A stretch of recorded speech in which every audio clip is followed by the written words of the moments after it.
Hey guys, PFL Swift here. Welcome to week 10 of PFL. I've literally just had my battle with Scott and I forgot to hit record. Yeah, I'm that kind of idiot. Um, what can you say? So we're gonna go over the video. We're gonna go over the battle. I can't believe I did that. I'm not happy. Right, I'm gonna turn on sound to make sure I'm not talking over a load of noise. So, right, there's no music on anyway. So he leads with wheezing, or I lead with wheezing, he leads with Brooke the Haunter. I take the Shadow Ball and drop a Toxic Spike, which was a lot of damage to be taken. Switch out, the Crossman takes the Thunderbolt. He must have assumed I would go into Corviknight, which would not have taken too well. I'm happy to let the Crossman take the hit and get off a Photon Geyser to take out the Haunter, which I thought would be Scarf for the superior. We're going to take this opportunity to Toxic the Mandibuzz. Okay, so another thing I want to talk about is I genuinely expected to have to face Comfey, Scissor, and Hawlucha. None of those three came, which was very surprising for me. Another thing is, other than Slowbro, he seems to lack quite a bit of power in this battle. Other than Heliolisk as well, I suppose. A Toxic Spike as he Scald. I was kind of wondering if he would start Calm Minded. I wanted to be into a small bit of that if I could. The Crossman takes the Scald crit, which is fine. I only brought it in to force the double because I know he didn't want to take that. As I choose to U-turn. No, I choose to go into Corviknight. He defogs. I'm going to U-turn. And go into Wheezing. I take this chance to try and get up the Toxic Spikes. He Brave Birds. Takes the damage from that, which is fine by me. I come Sceptile. Gets the first kill. So we have Necrozma with one. And we have Sceptile with one. And we had Wheezing drop to the Mandibuzz. I should pay attention here as he leech seeded. It kind of makes it kind of obvious that he's bulky. I take this opportunity to get a nasty plot up, let him get up rocks. As I drop a Tri Attack to drop the drop in. The reason I did agility here, which would have seen out the game, is he may have been Dragon Tail. I'd rather got something down. Here we reveal he's not offensive. I don't think so anyway. I take that opportunity to get off a defog. Now there's no rocks for me to deal with, and I'm in a good shape.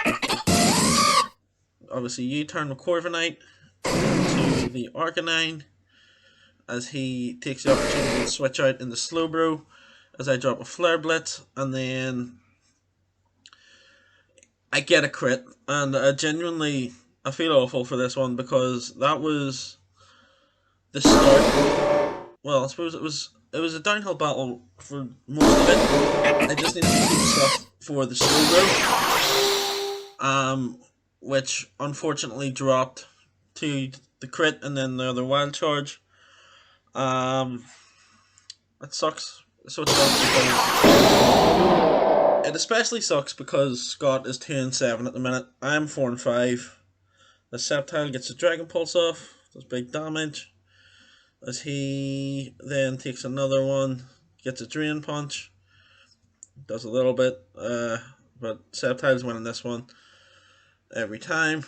Down goes the Rillaboom, and then down goes the Heliolisk, which puts us 5-5. I can only say sorry to Scott. I do feel awful. I'm not going to celebrate that because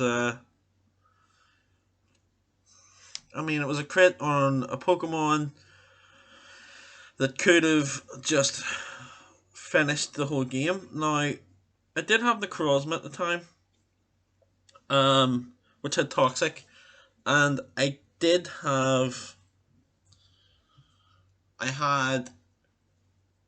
what move did I have on Sceptile? I'll see here. It doesn't show because it's a replay.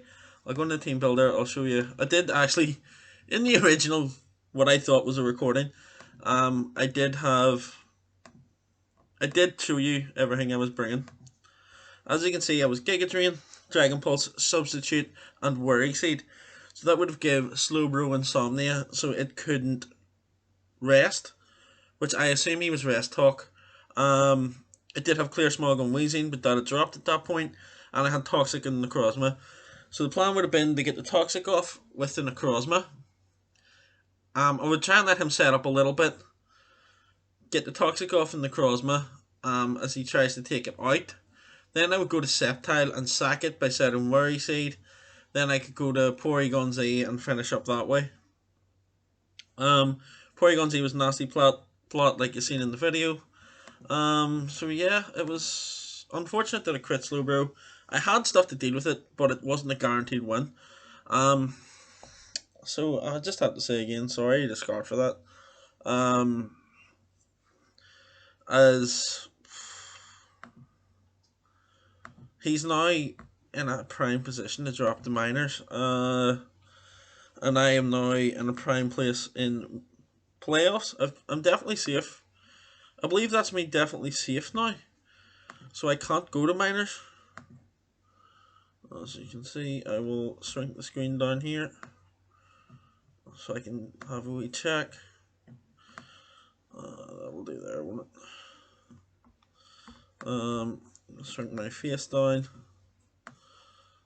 Down to here. Move this up. And there we go. So, as you can see, that puts us 5-5, with a 0 kill death ratio. Well, what a way to turn that one out. That puts Scott at 2-8 and minus 18, which might actually be the worst record, is it? So there's Goy Martin 1, which puts him on 3-7, I believe. I'm not too sure, can't remember. But more importantly, it puts us 5-5, which is ahead of Chris and Syed, who are both fighting for them playoff spots. And I am sitting so that I think I only need to win one of the 2 weeks, the clinch playoffs at this point, because then Syed can't catch me and Chris can't catch me. Scott needs to win his last 2 games, straight up has to. He needs to get ahead of Darius, and he needs to get ahead of Martin, or it's not looking good, man. So once again, yeah, I'm sorry for the crit. There's not much I can do about it. It's just not your season the way things are going, man.